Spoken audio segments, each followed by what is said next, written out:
Yeah, so we have the great Neville Staples and the great Sugary Staples. Hello. They're both smiling at me. Alright. So that's good. I hope you like that entrance, you know. Oh, well. Lovely. Are we going to make it or not? Of course. So, tell the people out there who you are, both of you. Neville. The legendary original rude boy. The original rude boy. And I'm here with Kat and... Sugary Staple, the wife of Neville. I also do performing, from acting to singing to managing events like Scarmouth, and together we've put an album together called Rude Rebels.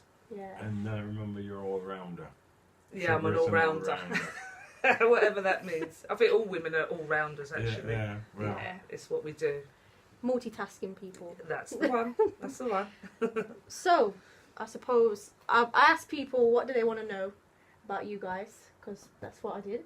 Okay. And they said, well, first of all, Neville, the question that I kept asking was, how did you get involved in the specials? To be honest, it was down by Holyhead Youth Club.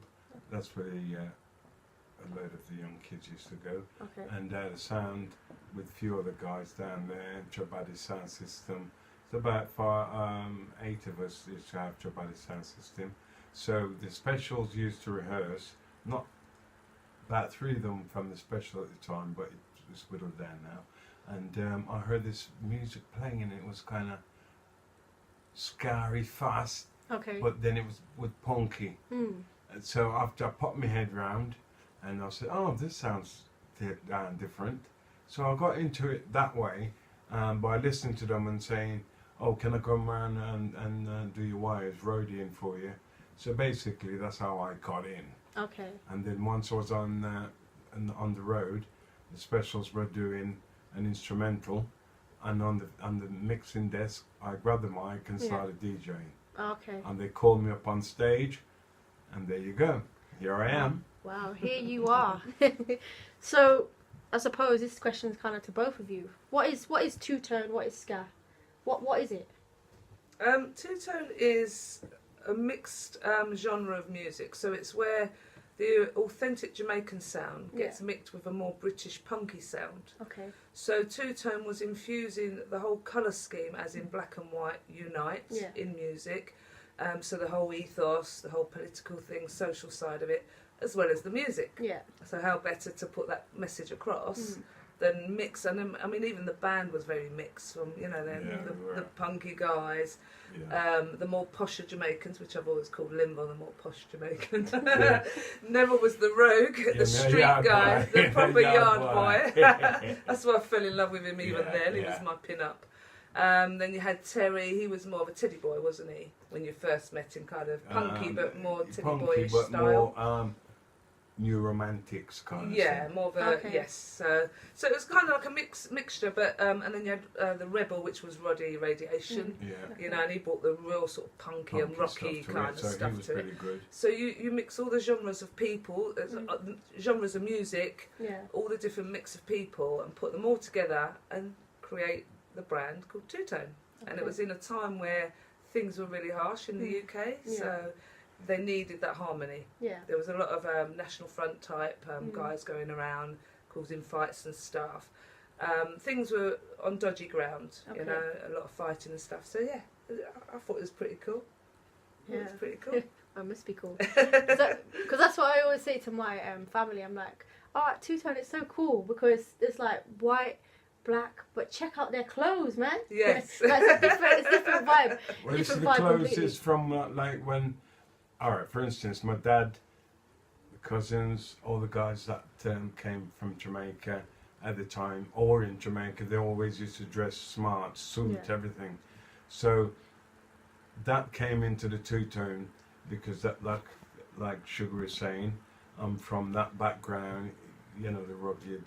You know what I mean? Yeah. So we used to dress like how they used to dress when they came over from Jamaica, nice suits. So that's where the rude boy dress come from. Not the bad rude boy. It's like somebody say, "Oh, you dress rude, man. Oh, you dress so rude." Or, "Hey boy, behave yourself, you're too rude." That's what my dad used to say. So it's kind of like a mixture. It's a mixture. And the fashion as well. Yeah. Wow. So, having that status of a rude boy as such, did that ever bring you any negative vibes from anybody? No, Because of the name? No, never. Never ever? Never.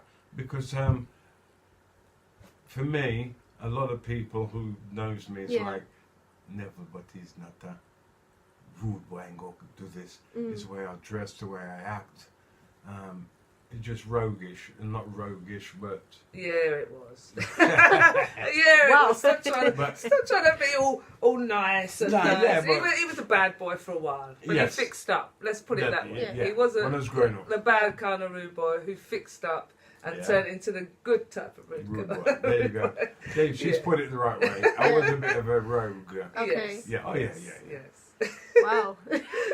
Wow. Oh, she's just knocked me off then. Yeah, I'm saying, oh, no. I bought his book here because I didn't know if you want to give it away to one of the listeners, but I think his book's I think his book's really inspiring because it's called Original Rude Boy. Is this his autobiography? It is. Yes, it is. And it's Original Rude Boy from Borstal to the Specials. Wow, okay. So it's his story coming from Jamaica as a kid to the UK, to coping with, a new way of life and new people around him. His mother was back there. Yeah. I think it's brilliant, and I think it's really inspirational. I think more people should read it, particularly young guys who are a bit muddled up in whether they're going to fix up and go right or not. Well, I'm not pushing myself, but this book is genuine. Whatever happened in it, that's how I grew up.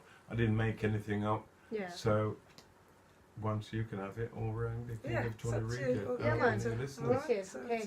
I'll decide what I'll do. And it's not about promoting the book. The book's been out years and it's still a bestseller, so it sells anyway. So really, it's genuinely so that you've got some more information there. Then you know a bit more Neville's about life, me, or give it away to someone who you think all might I can be say inspired is check by out those clothes, man. I know. I know. You always dressed well. Yeah. Yeah, always just smart. Yeah, definitely. Yeah. You always see in a suit, always. Yeah. Well, even not a suit, I always have to be smart in something. You know what I mean? Some clothes. I've always been smart. Wicked. So, I suppose, Christine, how did you get involved? Let's start with you. Well, Nev was my pin-up because I like rogues. I like rugged guys. He was the naughty one of the band. He was a more street guy. Okay. I could relate to him more. So my sister and friends had different pin-ups.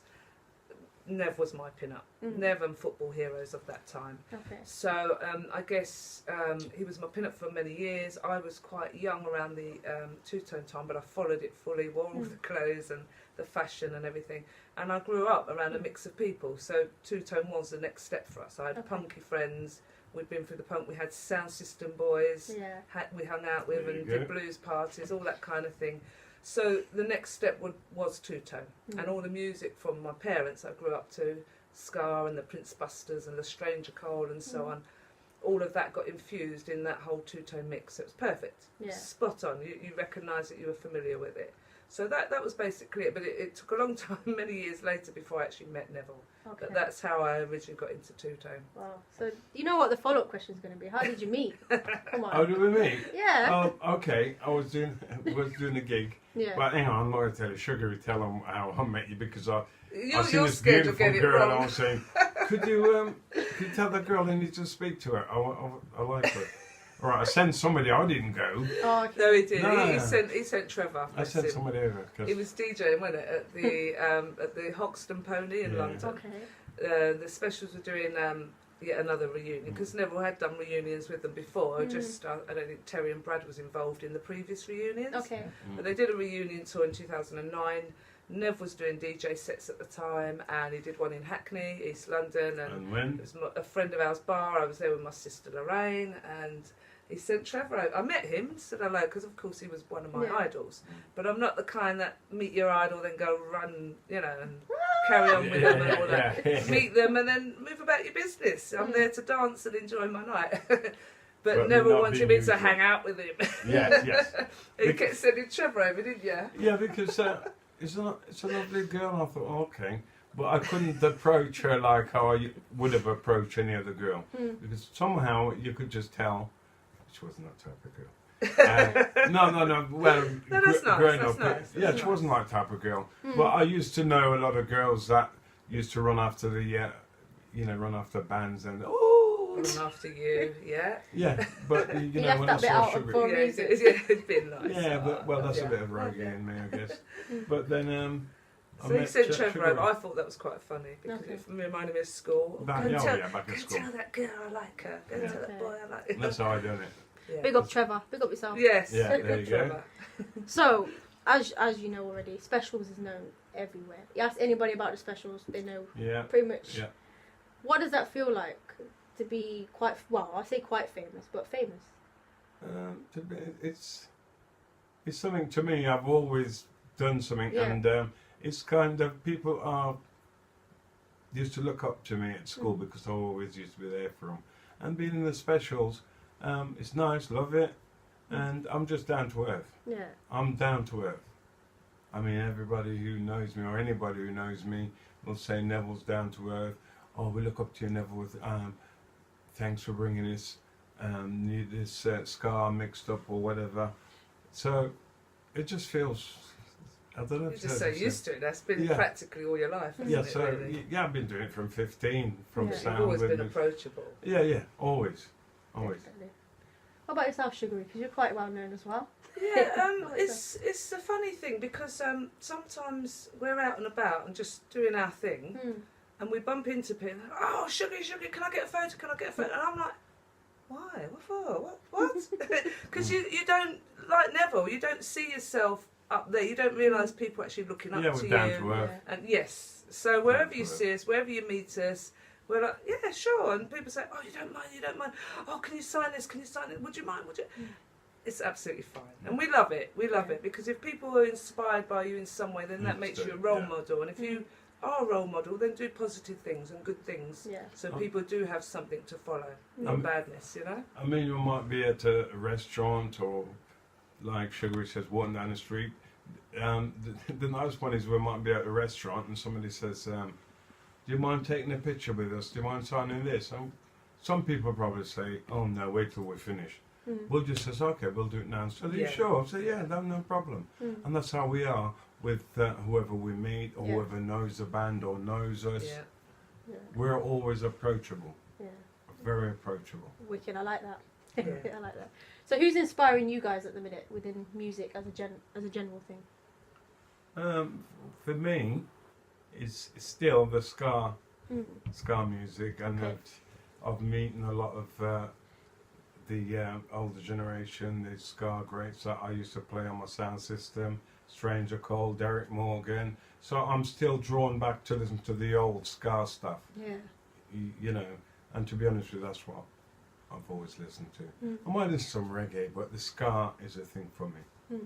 Yeah, I think I'm the same really because I run Scarmouth with my colleague Tom. I think when you've got these the original artists, the foundation artists coming over and performing, you know, I book them out in Jamaica, bring them over. I tend to follow them. I just wish there was more women still around involved. I mean, I talk to people, I've spoken, rung up Millie Small and people like that to try and get them up there as well. Because I love I love to celebrate women and what we do. But at the same time, these are the guys, they were foundation. We've had Prince Buster's family because he got too poorly to come, and John Holt, and obviously he's not with us anymore, so his family's been as well to perform. So when you're meeting people like that, and there's a lot of them are still doing their thing, like, you know, my uncle, Stranger Cole, I call him my uncle, he's just the best. He's a nice guy. I love Stranger Cole. More life. That's him. So I think when you're meeting people like that, Derek Morgan, my absolute idol, you know, I grew up listening to his stuff. He was one of my dad's favourites. You know, and Ansel Collins and Dave Barker, all these guys. And Dennis Al Capone, they've become really good friends. So they inspire me all the time because they're still doing their thing. They've still got the vibe. And many, the ones based out in Jamaica and other parts of the Caribbean and even the US, don't realise they've got a massive following still in this country. They don't realise what idols they are. And they come to events like Scarmouth and it's like, wow. You know, they meet fans. They'll meet a British skinhead who's got every single album of theirs, knows everything they've ever done, knows every show that, you know, they know more about them than they have themselves. And I'm talking about the good guys. I mean, I know skinners get a bad press. There's a lot of skinners out there that were involved in National Front and all that way back. But that's because, you know, some boneheads decided to take the look. Yeah. But I'm on about the genuine guys who have always had that love for rebel reggae and ska and, you know, all that kind of music, and they've embraced it and they've bought the records. You know, these are the guys that made Trojan Records make millions, and you know. Yeah. So they're the people that come to these Ska-Muff events, and so it's those original foundation artists that still, to this day, and the Dennis Browns of the world that inspire me still. Still. Wow. I love that. So I know you guys know a lot about the music business. So what are some of the positives and some of the negatives about it? Go on, Neville, go on. Being in a band, right, it's great until you've been going on for a while, then you start getting egos. Okay. So that's the only thing, yeah.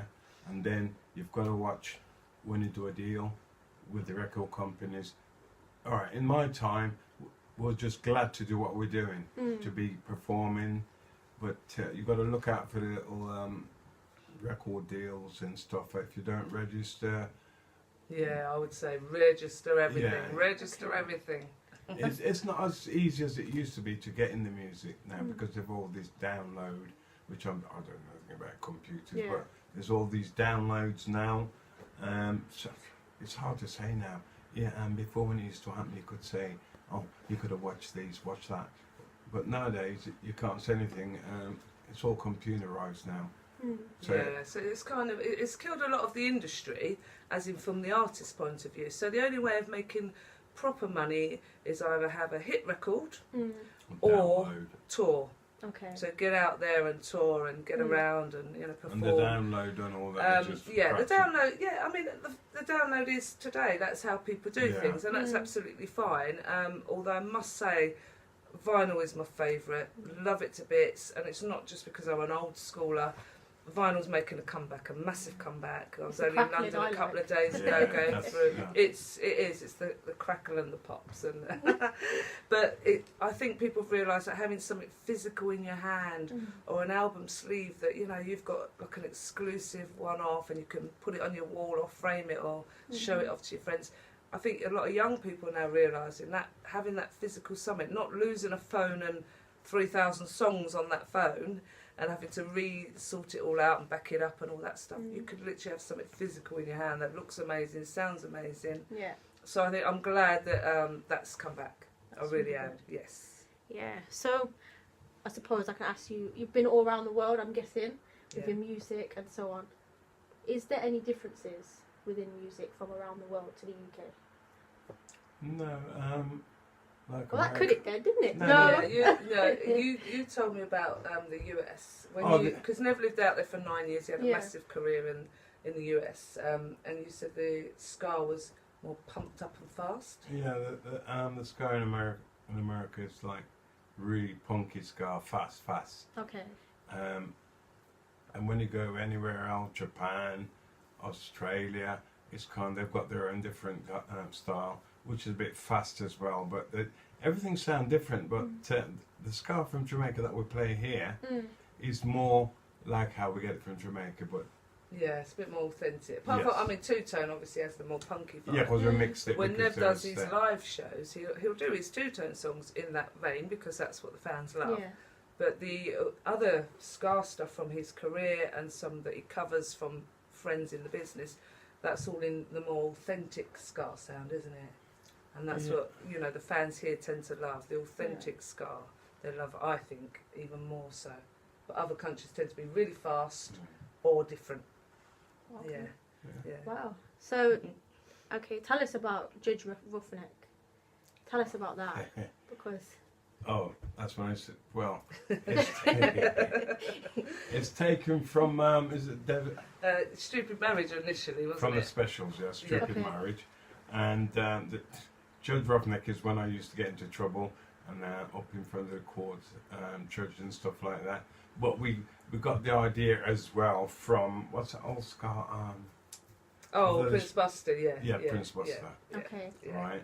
Yeah. And then the special, we done our version of the special, because I did like the Prince Buster version as well, because it kind of reminded me of being a naughty boy. You know what I mean? Which I've changed now. But up in front of the judge. Yeah, in the time, them times I used to be, well, not used to be, I've been in front of the judge a few times. So that's where that idea came from. Okay. Judge Roughneck. Yeah. Because people at my workplace like that. Oh, really? Yeah, Yeah. I love it. That's I good. love it. Yeah. So I know you do something called Rude Girl Sounds. Yes. Tell us about that.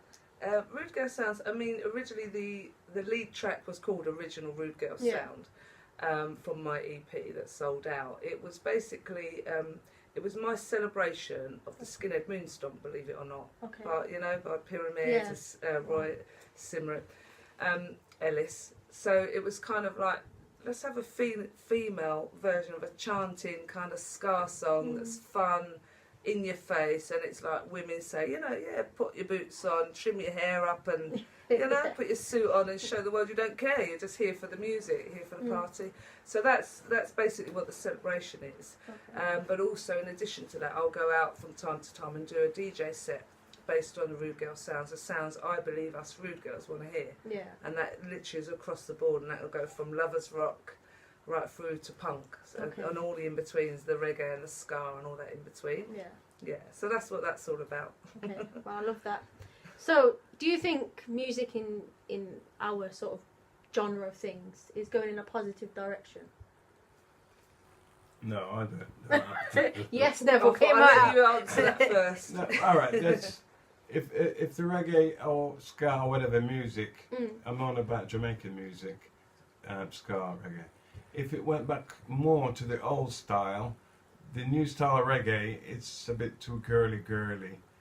It's not saying anything. It's rubbish. Oh, what's wrong with girly? No, but you know Young what I man, mean. you're too girly, girl. That one's all right. But you know what I mean. The type of dance and videos on what they're saying now is a bit degrading to ladies. Oh, you mean that kind of girly? Okay. Yeah, I'm with so you know what I now. mean. Yes, so yes. I'd rather the old style. Reggae, ska. Yeah, you prefer the more, like, if you're doing a love song, it's a love song. It's not with all a dirty gal song. Cheer up themselves. He don't like all that, and the twerking business. No, can't it? No. Yeah. Have a rub down if you want it. No, but people like might the say, blues style. how come you not like that? I just don't like it. So, how come you not come and watch this? Yeah, no, he doesn't. I don't. He don't. No. Yeah, So you're talking about like slackness, you don't like that kind of... No, like slack business. No. And I'll tell you what, sorry to cut in there, what we found was a shame. We go to Jamaica, as you know, all the time, regularly. And we took some friends out and we tried to stay in like a more touristy area for a change. We normally stay up in the mountains. Yeah. And we were just so upset that everywhere we went, we couldn't get reggae played for them. No. Now, don't get me wrong, they had some of the more modern, I think they're calling it conscious music out there at the moment, aren't they? But it is very synthesised voices and stuff. You probably know the kind of thing I mean. And one song starts to sound similar to the next. Yeah. That's fine. That's what the young people are into. But we wanted... These are people that are massive fans of reggae, ska. And we're talking, Dennis Brown, John Holt, the more earlier stuff. Yeah. Yes, exactly. A lot of the original stuff, the Stranger Cole stuff, all of the stuff we've been talking about. Yeah.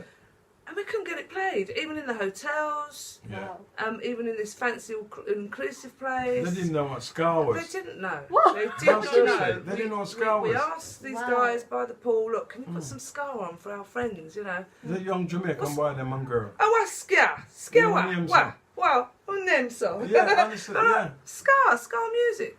And they had no idea. Yeah. Wow. And I thought, what the hell's going on? This is it's something all American that, stuff. This is where it all started, where it all began, and you don't know where, what we're asking for. Wow. So we were quite surprised. So that, I hope that will change. And we will at least, they will learn about it. It's their heritage, for goodness sake. I think you need to do a tour in JA then. Yes, I'd love to. Yes. I'd love to. I've been trying to sort out getting Neville performing out there for ages. Yeah. We were going to try and do a show, wasn't we, last year, but that kind of fell through. So we are looking to do a show over there. We'd love to. Yeah, it'd be wicked. From up on the mountain, never come from Christiana. Okay. Country boy. Yes, wow. Okay. Well, my family's from Westmoreland. Oh, Westmoreland. Oh, nice one. Okay. Nice one. So yeah, cool. So, what would you say to young people who want to get involved in music? both of you? Go on, you tell me. First I would say, take it seriously if you're going to. Learn from other people. Talk to other musicians who've been there, seen it, done it. Yeah. In fact, we do some talks for universities and schools and colleges. Register everything.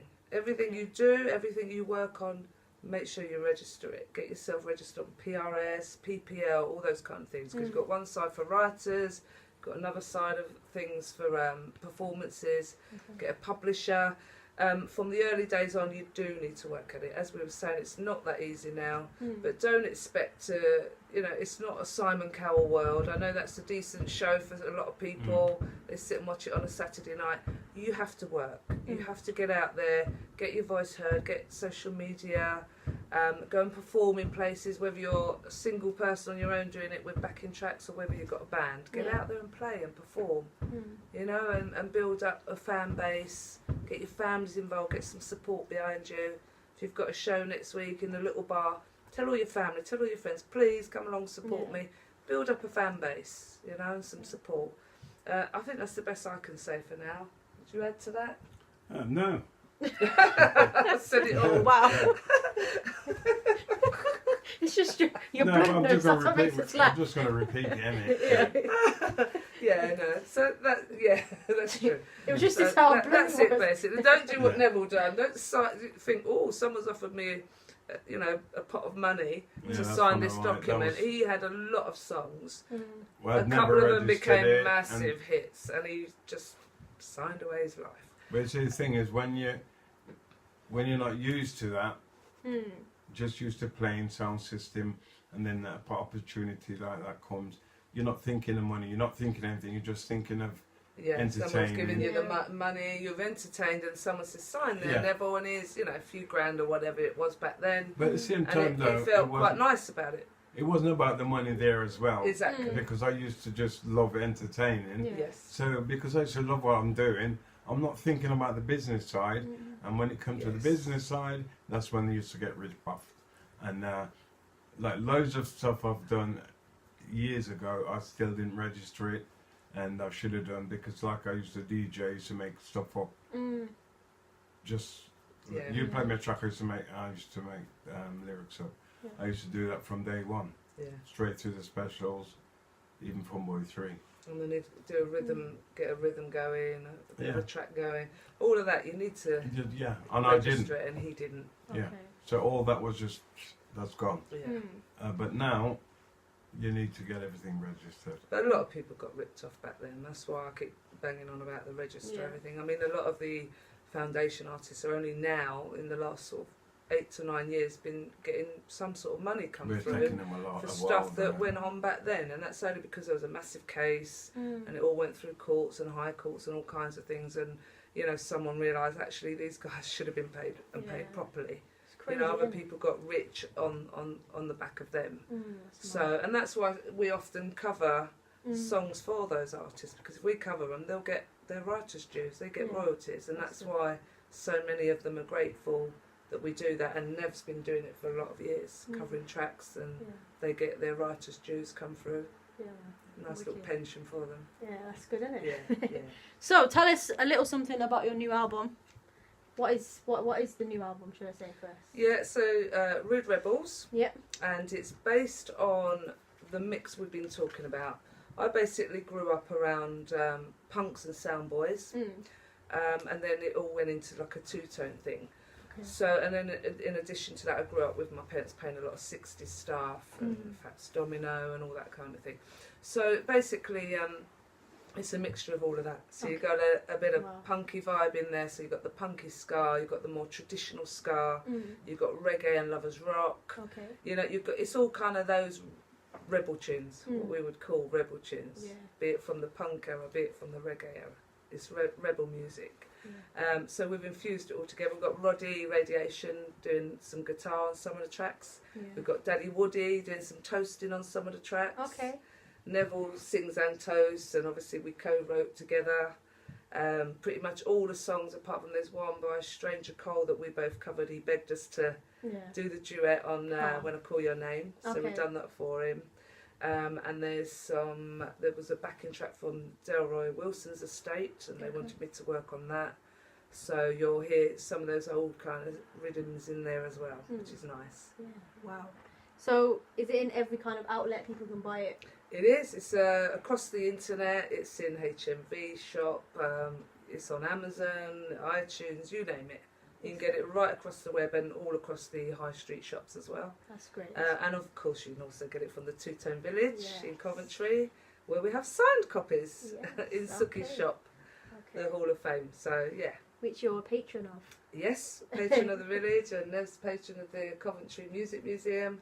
So if anyone's listening and you haven't been yet, you need to get down there. Yeah, it's a great place. It is a great place, and there's been an exhibition on Neville's life there all this year, which ends in about a week or two, I believe. No, the end of November. Is it? Yeah, I think the last day is sort of the 1st of December or something. So there's the last chance to get to see that as well. Okay.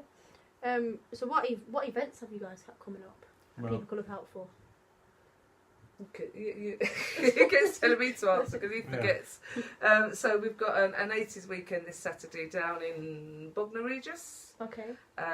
We've got a few shows coming up. The Fleece. We're whittling down now after a really mega busy summer. I mean, we've not stopped touring for the whole year, but this summer in particular has been manic, and we've got another manic year ahead. Okay. We're in huge demand, and next year's 40 years anniversary of Two Tone. Wow. So we've got some really big shows and some tours with the Undertones and guys like that. So yeah, there's about 6 more shows to the end of the year now. And then we've got the Fleece in Bristol, we've got Bognor, we've got Swansea, the Garage, lots of different shows. Okay. You can check all that out on originalruboy.co.uk. Cool. All the shows are on there, and then next year we'll start again. So we'll probably get away to Jamaica or Barbados. We might go this Christmas. Okay. Get away and then come back and start again. Wow. So you're gonna party on the beach and then come back to the cold, of course, yeah. Why would you come back to the cold, man? Oh, I know. You have to. We'd like to be out there for a while, but there's just so much work on. We need to do it. Yeah, for real. So, is there any kind of final thoughts or last words you want to say to the listeners out there? Apart from big up yourself and enjoy life. Like more life. Yeah. Over it. Stranger cool. Yeah, man. Yeah, I would say try and be positive about things. There's a lot of tough things going on around us.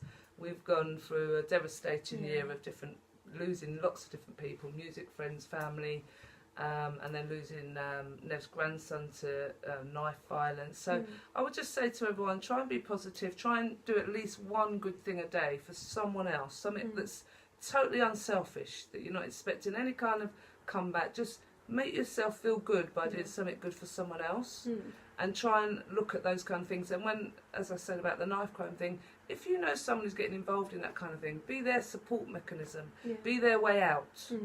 And if it's you and a friend and you're involved in that kind of culture, carrying knives, weapons, guns, whatever, talk to each other and make that pact together and come out of it together. Support each other, find a way out, because there is another way. There's always another way, a better way. Wow. Definitely 2 inspiring people. Big up yourself every time. Thank you. Yeah, for me personally, it's been really nice being a part of Two Tone and going up and visiting you guys and just getting involved, I suppose, with music, because it is hard. It is hard, yeah. I think Coventry, for some reason, we seem to be, just like your song, a ghost town every so often. It's getting worse. And it is getting worse. It's the same like it was then, but a bit worse as well. It's getting worse. Yeah, so, it is. It's like we've done a full circle. Yeah, well, history repeating, isn't it? So. But you know what? Where's the people that are going to inspire and make the change now? Where's the revolutioners? Yeah. That's what I asked myself, because back then we had the two-tone, we had the punks, we had, the vibes and the music and the messages, but I'm not sure we're getting that now. Well, hopefully our listeners will understand and start doing it. Show us. Yeah. That's a challenge you. That's a challenge. Yeah. So, what number would you guys like to play as we head out? Let's find something positive. Why don't we? We've been talking about Uncle Stranger Cole. Let's have a bit of traditional ska. When I call your name. Okay. Which is track number 3. I think it's about 3. Yeah, 3. Track 3. Here we go.